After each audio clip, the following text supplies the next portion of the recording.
Hello everybody, hope you're having a good day. This is Gokipon the Time Lord, and today I'm going to have a deck profile and discussion on my Machina Gadget deck for the January 2014 format, and I hope you enjoy this video. So, without further ado, here's the profile. To start off, we got the two of each gadget. you know, they'll search out their counterparts, and coupled with the next six cards, the triple Kage and the triple tin goldfish, it creates a super good, um, you know, rank 4 advantage engine where you can go into those Gear Gigant X's and those King of Fair Olymps. You can put a decent attacker on the board, defend your field, and search out your search up your next turn. Basically, you got the setup to make another Xyz monster next turn, or you get the setup to go into Fortress, Machina Fortress, the other boss monster of this deck, and it builds up your hand advantage, which makes cards like Tragodia super good. And yeah, especially with the release of Tin Goldfish and that Hidden Arsenal 7 set, the deck just really came into its own, I feel, and it's super good. So next up, for the Machina engine, we have the triple Machina gear frame. I know some decks only will play one or two of this guy, but honestly, he's such a good card. He's basically a Stratos for your boss monster. Just really too good not to run three of. Speaking of that boss monster, there is triple Machina Fortress. Um, I don't run Red Ox in this build, so I feel 3 Fortress is really good. Also, you can ditch 2 of them to special 1 of them. I run the Call of the Haunteds, so you can flip up Call of the Haunted, get the other one that you discarded, and, from there it's pretty easy to OTK and set up a super defensive field, if you need that too, or make a rank 7. And, just for more Fortress revival, we have the one Machina Cannon. So that's pretty much, the machine and rank 4 aspect of the deck. Next, just some basic advantage cards. There's the one Tretrix Myramelio. This card's great. It will search out your trap hole cards to stun your opponent and mess up their plays. Also, you can always chain it to a Call of the Haunted to blow up one of your opponent's back row. So, it's just good. Then for, hand traps to Tragodia, like I was saying earlier, that rank 4 advantage, you just build up such a big hand size that this guy will stop OTKs, manipulate his level to Xyz, and steal your opponent's monsters, and he'll put you in a really good position after you drop him.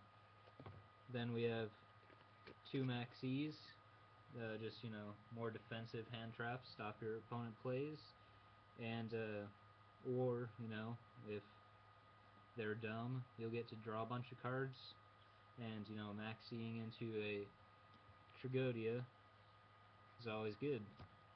So that's it for the monsters. Then we got spells. 2 of the best spells right now in the game, Book of Moon, Dark Hole, just too good not to run. And the one limiter removal. I know some people don't really like this card, but it just, it ends games way too fast. It's such a busted card, but it's legal, so I'm gonna play it. And, paired with those Call of the Haunteds, it just OTKs so hard. Next up, another one of the best spells in the game right now, triple Mystical Space Typhoon. Gets rid of those problem cards, anything that would stop your advantage setup plays or your OTK pushes. Space Typhoon's got you covered for those. Now on to traps. We have one bottomless trap hole and the one trap tricks trap hole nightmare. Again, both these are searchable off Myramelio, and like, I mean, two power trap cards that you can just search out of your deck. That's always good.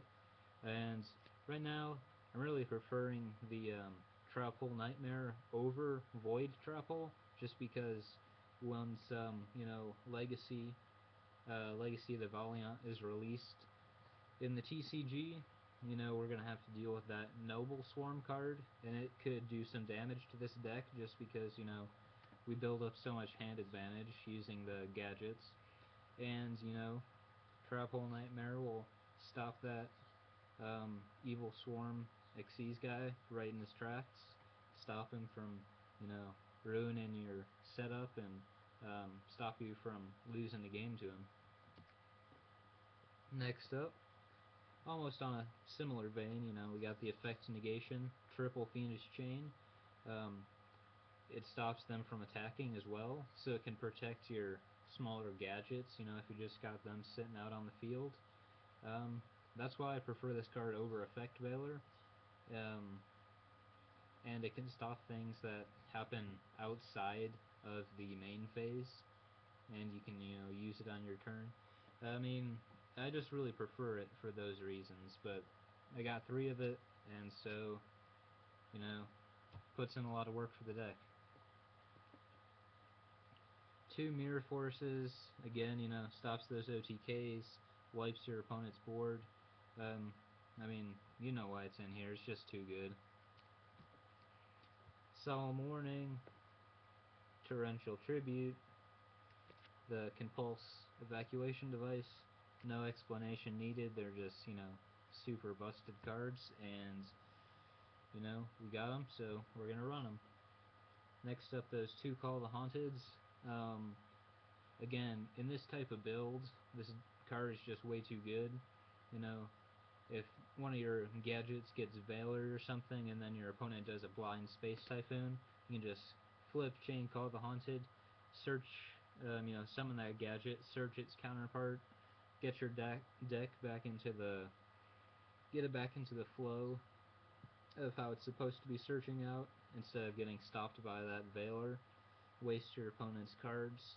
It's all good. And then, like I said earlier, just opens up super hard OTKs with Fortress. I mean, just way too good.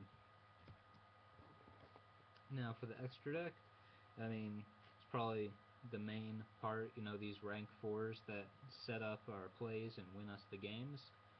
Got the 1 Evil Swarm Ouroboros, mess up your opponent's field. Got really good attack stat. Just a good card, you can make him by going 10 Goldfish, Chain Kage, use Goldfish's effect, special summon a gadget, get your search, make this guy, it's all good, and then, keep rolling from there.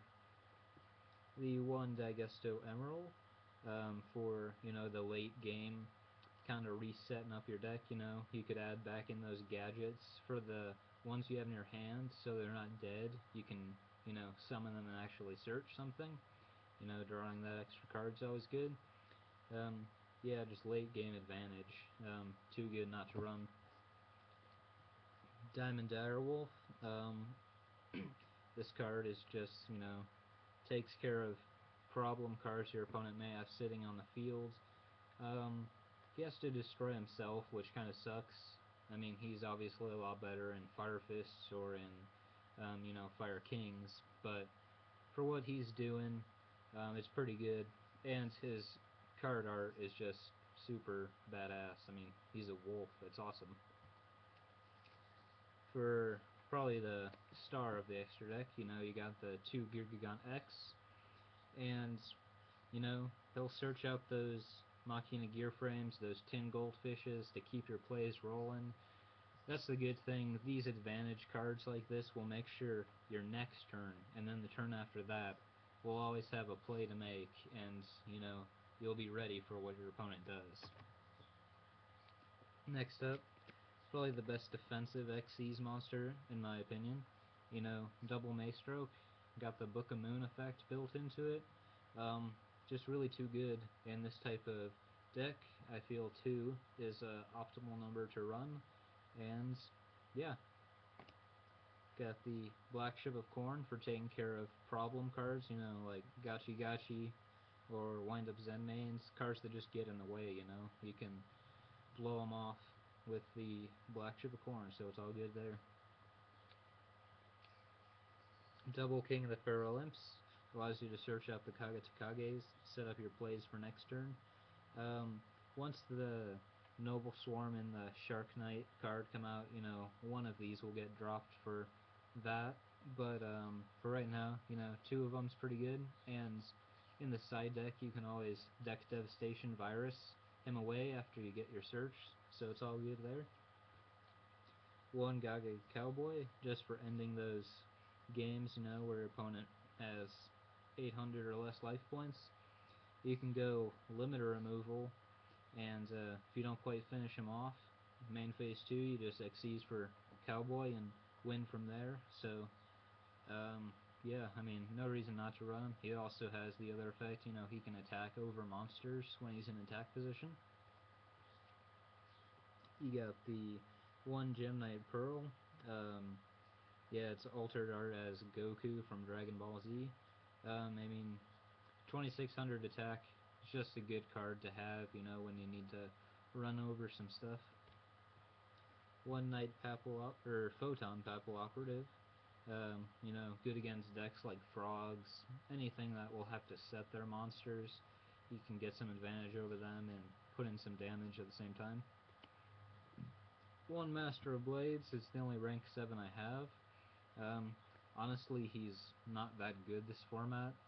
He was only really good in the mirror match for Dragon Rulers, back in the first wave of them when they still had the babies, They won Worlds and stuff, and this card was the mirror match king for, those decks. Right now, he's really not that good. But once the next paycheck comes in, he'll be swapped out for a Draco Sack or a Big Eye, something I can afford, after I get paid. And then the 1 Chimera Tech Fortress Dragon, just because, side Cyber Dragons in for stuff like Karakuri, Girgia, any random machine deck. This is going to hurt them a lot. It's going to, mess up their plays. And with DNA Surgery in the side, he'll allow you to pull off some cool shenanigans there, wipe your opponent's board while messing up their plays. So just a good side deck, extra deck guy.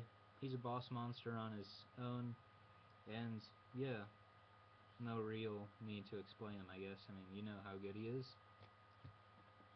So that is the deck profile, and I've been topping pretty consistently at locals with it, like top 4s and stuff.